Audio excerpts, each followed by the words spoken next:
कल रात से बाबा की तबीयत बहुत खराब हो चुकी है, इसलिए गुल्ली बुल्ली और सोन ने बाबा को अपने घर पे ले आया है ताकि ये लोग बाबा की देखभाल कर सकें। सोन गुल्ली से कहता है धीरे धीरे बाबा की तबीयत और भी खराब होती जा रही है गुल्ली, जल्दी हमें कुछ करना होगा। गुल्ली कहता है हाँ सोन, इसलिए तो मैंने रॉड को भी यहाँ बुला लिया है, क्योंकि रॉड एक ऐसे डॉक्टर को जानता है जो बाबा को तुरंत ही ठीक कर देंगे। बस रॉड जल्दी से यहाँ आ जाए, फिर मैं उसके साथ जाकर उस डॉक्टर को ले आऊंगा।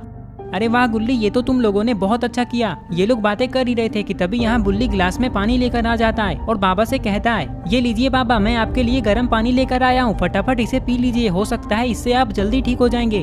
बाबा कहते हैं अभी मुझे कोई पानी नहीं पीना है बुल्ली, तुम इसे टेबल पर रख दो, मैं बाद में पी लूंगा। जैसे ही बाबा इतना कहते हैं तभी यहाँ रॉड और चुन्नी आ जाते हैं। बाबा को ऐसी हालत में देखकर रॉड और चुन्नी को बहुत बुरा लगता है।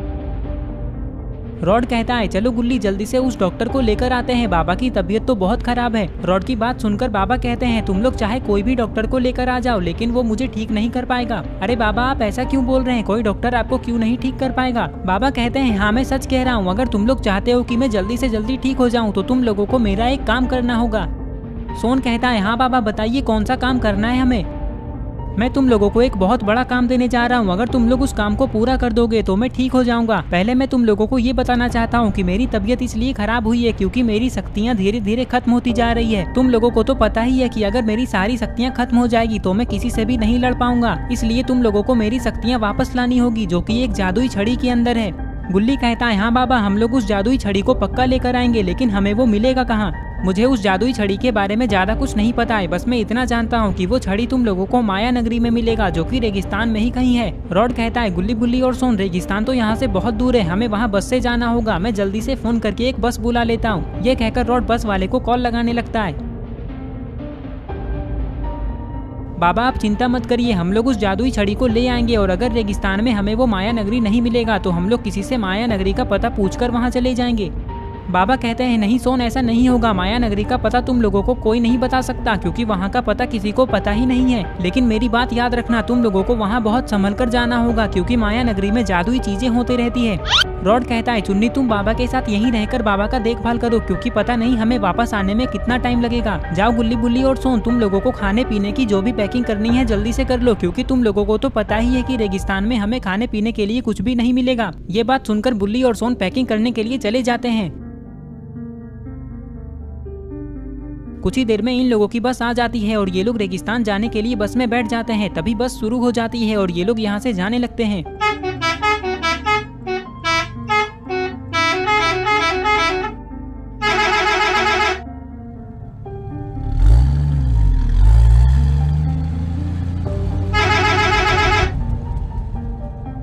लगभग 2 घंटे में गुल्ली बुल्ली सोन और रॉड रेगिस्तान पहुंच जाते हैं। यहाँ आते ही ये लोग माया नगरी को ढूंढने लगते हैं, लेकिन इन लोगों को दूर दूर तक कोई भी नगर नहीं दिख रहा है। सोन कहता है गुल्ली बुल्ली और रॉड, मैं जल्दी से जल्दी माया नगरी को देखना चाहता हूँ क्योंकि आज तक मैंने माया नगरी की कहानी ही सुनी है, इसलिए मुझे लगता था कि ये सब सिर्फ कहानियों में ही होता है। बस मैं ये देखना चाहता हूँ कि माया नगरी दिखता कैसा है। सोन तुम ज्यादा खुश मत हो, पता है ना बाबा ने कहा है कि हमें उस माया नगरी में बहुत संभल कर जाना होगा, इसका मतलब हम लोग वहाँ किसी न किसी मुसीबत में पक्का फंसेंगे। ड्राइवर कहता है अभी तक तुम लोगों ने ये तो बताया ही नहीं कि रेगिस्तान में तुम सबको कहाँ तक जाना है। ये तो हमें भी नहीं पता है, लेकिन तुम बस चलते रहो, जहाँ भी हमें माया नगरी दिखेगा हम लोग तुम्हें बस रोकने को कह देंगे। वैसे क्या तुम्हें पता है कि माया नगरी कहाँ है?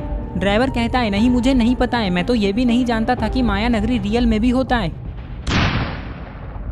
ये लोग बातें कर ही रहे थे कि तभी इन लोगों को एक जोरदार आवाज आती है और बस रुक जाती है। ड्राइवर कहता है लगता है हमारी बस का टायर पंचर हो गया है, चलो नीचे उतरकर देखते हैं। ये कहकर ये लोग बस से नीचे उतर जाते हैं और देखते हैं कि बस का टायर तो सच में पंचर हो गया है। सोन कहता है अरे ये क्या हो गया, अब हम लोग माया नगरी कैसे जाएंगे? हमें तो ये भी नहीं पता है कि माया नगरी और कितनी दूर है। ड्राइवर कहता है हमें और आगे जाने के लिए एक मैकेनिक को ढूंढना होगा जो हमारे बस के टायर को ठीक कर सके, लेकिन हम लोग बहुत सुनसान इलाके में हैं, यहाँ हमें मैकेनिक कहाँ मिलेगा? तुम लोग चिंता मत करो, मैकेनिक को मैं शहर जाकर ले आऊंगा, लेकिन उसके लिए हमें किसी गाड़ी वाले से लिफ्ट मांगना होगा जो कि मुझे शहर लेकर जाए। चलो एक काम करते हैं, हम सारे लोग हाईवे के किनारे खड़े होकर किसी गाड़ी के आने का वेट करते हैं, कुछ देर में कोई ना कोई यहाँ पक्का आएगा जो हमारी मदद करेगा। ड्राइवर की बात सुनकर गुल्ली बुल्ली सोन और रॉड किसी गाड़ी के आने का वेट करने लगते हैं।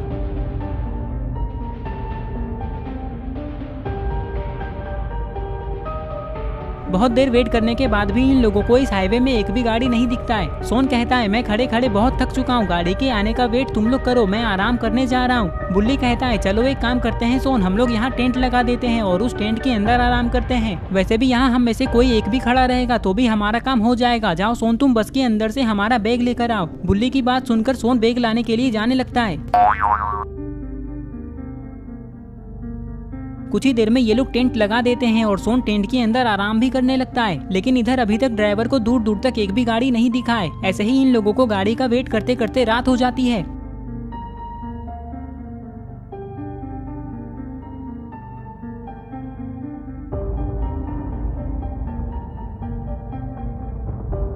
ड्राइवर चलते हुए गुल्ली बुल्ली सोन और रॉड के पास आता है और कहता है मुझे नहीं लगता कि अब हमें कोई गाड़ी वाला मिलेगा, क्योंकि अब तो रात हो चुकी है। पता नहीं इस रास्ते में कोई गाड़ी वाला आ क्यों नहीं रहा है। मुझे तो कुछ भी समझ में नहीं आ रहा है कि अब हमें क्या करना चाहिए। गुल्ली कहता है हमें अब एक ही काम करना है और वो है सुबह तक का वेट करना। सुबह हमें कोई ना कोई गाड़ी वाला पक्का मिल जाएगा और अगर नहीं भी मिला तो हम लोग बस को यहीं छोड़कर चलते हुए आगे जाएंगे और माया नगरी को ढूंढेंगे। हाँ गुल्ली तुम सही कह रहे हो, हमें चल कर ही आगे जाना होगा। चलो अब टेंट के अंदर चलकर कुछ खा पीकर सो जाते हैं, क्योंकि क्या पता कल हमें कितना चलना होगा। ये कहकर ये लोग टेंट के अंदर जाने लगते हैं।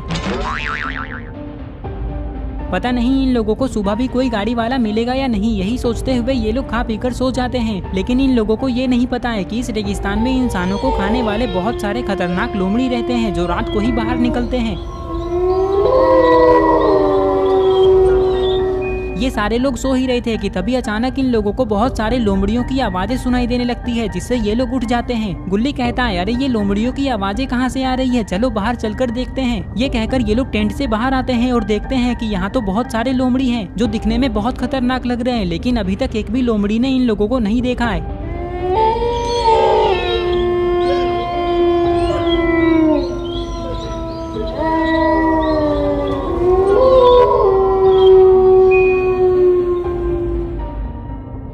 तभी सोन को दूर में एक इंसान खड़ा हुआ दिखाई देता है, लेकिन ये सारे लोमड़ी उस इंसान पर हमला क्यों नहीं कर रहे हैं। सोन कहता है वो देखो गुल्ली बुल्ली, वहाँ एक इंसान खड़ा है, लेकिन वो पीछे घूमकर क्या कर रहा है। जैसे ही सोन इतना कहता है तो सोन की आवाज सुनकर सारे लोमड़ी इन लोगों को देख लेते हैं और धीरे धीरे चलते हुए इन लोगों की तरफ आने लगते हैं। पता नहीं अब गुल्ली बुल्ली, सोन, रॉड और ड्राइवर का क्या होगा। दोस्तों आपको क्या लगता है, क्या ये सारे लोमड़ी इन लोगों को खा जाएंगे और वो इंसान कौन है, ये सब हम लोग देखेंगे पार्ट 2 में। तो दोस्तों अगर आप पार्ट 2 देखना चाहते हैं तो इस वीडियो को लाइक करें, चैनल को सब्सक्राइब करना और बेल आइकन को प्रेस करके ऑल नोटिफिकेशन पे ऑन करना ना भूलें। और ये रहे पिछले वीडियो के सारे कमेंट्स, अगर आपका नाम इसमें नहीं आया है तो आप इस वीडियो के नीचे जाकर कमेंट कर दें।